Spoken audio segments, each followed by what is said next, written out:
on your knees. You got to get out of people's faces and get on your knees and let the devil know, I know where my battlefield is. I know where I'll get the victory. I know where I got to go. I get on my knees.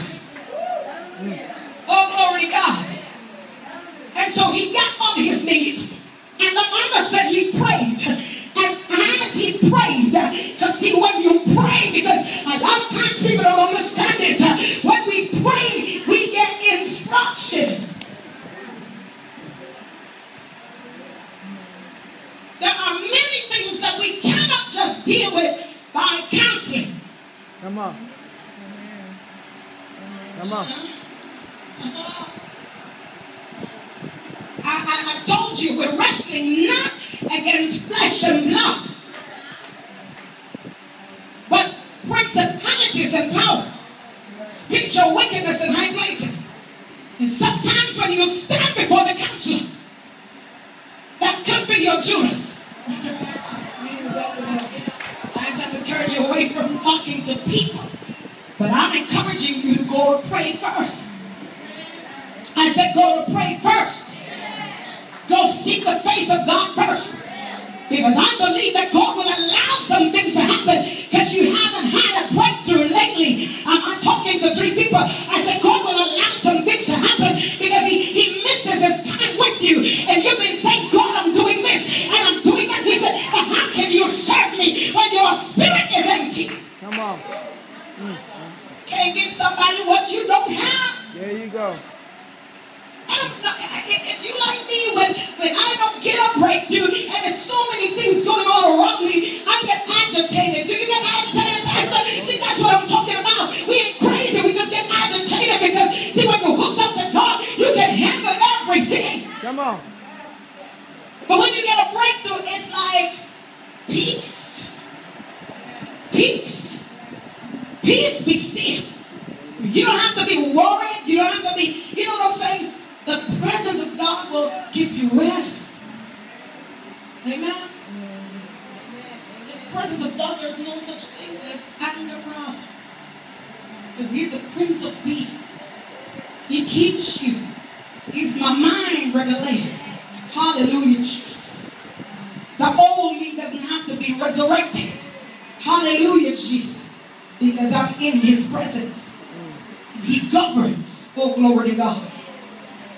As the man of God prayed, the Bible said, turning him to the body. Turning him to the body.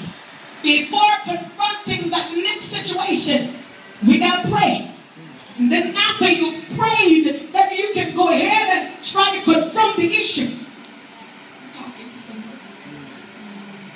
As he turned to the body, just look at the body. It's lifeless. Oh, glory to God. Oh, prayer will make you look crazy.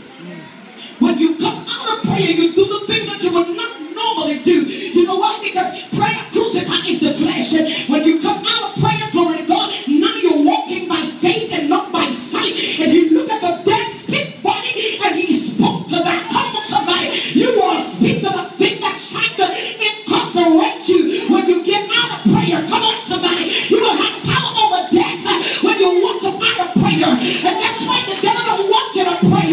That's why he wants you to complain. That's why he wants you to tell somebody off. That's why he wants you to murmur. But if you get up into prayer, baby, and you hit the third heaven, if you get a breakthrough, come on, if you just let your prayers pass the little bit, just smoke, God, and get to the place where it becomes fire. Come on, somebody, burning up the firmament and reaching out to God, then you will see miracles. Come on. I have recognized over the years that I can do less work and more prayer, and God will do more for me. Y'all didn't see it. I grew up where my mom, she used to say, but if I don't worry, who's going to worry? Well, we're not supposed to worry. We're supposed to give it to Jesus. Amen? And so the more we pray, because see, worrying will stop us from praying. So Peter must have looked, now he knew he was going to go crazy. And that's why he put them out. What I'm getting ready to do, what I'm getting the Holy Ghost telling me to do right now is pretty crazy. So, you know what, no, just give me a little time to buy.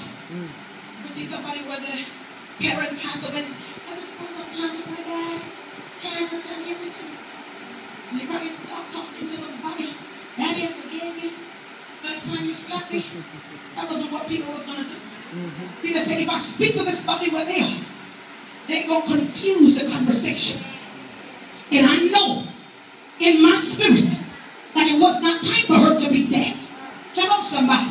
And so when he talked to the body, let's see what happened. The Bible said he said, Tabitha, arise. Yes. Hey, glory to God. Oh, come on now. That's a command. That's a command. How many of you know that everything you're dealing with right now has an ear? You know what we do? We come subject to the circumstance. But I dare you to tell that issue, you're going to line up in the name of Jesus. Oh, you ain't here with me. Yes. This is strange to you. He spoke to the dead woman and he told her to get up. Now the awesome thing is the Bible said that when she opened her eyes, in other words, she took the command. Amen. It takes an anointing. It takes a special anointing